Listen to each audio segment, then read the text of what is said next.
उत्तर प्रदेश के लठियापुर गांव में हरीश नाम का एक व्यापारी अपनी पत्नी कमला के साथ रहता था।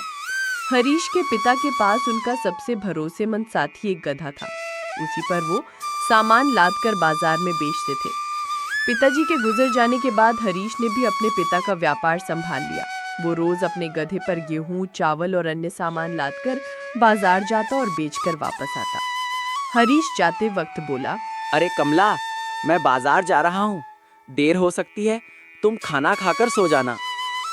कमला बोली, ठीक है जी, लेकिन थोड़ा जल्द भी आइएगा, वरना मेरी चिंता बढ़ जाती है।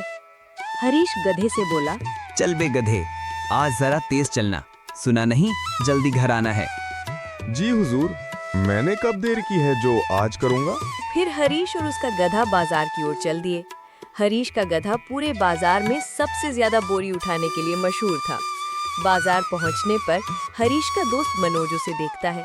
मनोज बोला, अरे हरीश, क्या बात है, तुम्हारा गधा तो पूरे बाजार में सबसे ज्यादा बोरी उठाता है।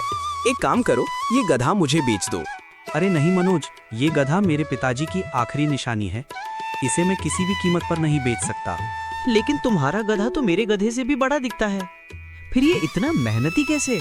कद काठी से कुछ नहीं होता दोस्त, तुम्हारा गधा तो दिखने में मजबूत है पर बहुत आलसी और कामचोर है।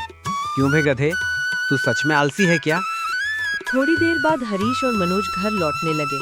जब वे घर पहुंचे तो कमला दरवाजे पर इंतजार कर रही थी। अरे कमला, तुम अभी तक सोई नहीं? कैसे सो जाती, आपकी फिक्र हो रही थी, बहुत देर हो गई थी। ये मेरा दोस्त मनोज है, पास के ही गांव से आता है और मेरे घर का काम खुद करता है।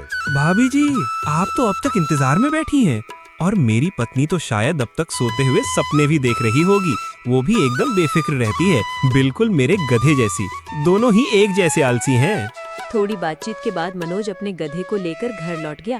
अगली सुबह वो फिर अपने गधे पर बोरियां लादने लगा। बाप रे, ये बोरियां तो पहाड़ जैसी भारी हैं, मेरी तो कमर ही टूट गई।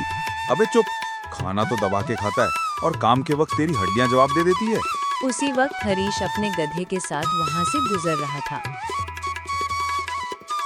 कोई इस जल्लाद से मुझे बचाए। लगता है आज तेरा गधा बीमार है। चल, अपनी बोरियां मेरे गधे पर रख दे। मुझे मूर्ख समझ रखा है क्या? शरीर से गधा हूँ, दिमाग से नहीं। तू नहीं जानता हरीश, मेरा गधा बीमार नहीं है, उसका रोज का यही नाटक है।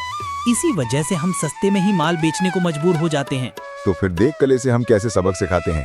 अगले दिन मनोज ने फिर से अपने गधे पर बोरियां लाद दी और गधा फिर से चिल्लाने लगा, अरे मर गया रे, मेरी हड्डियां टूट गईं। उसी वक्त हरीश फिर वहां से गुजर रहा था।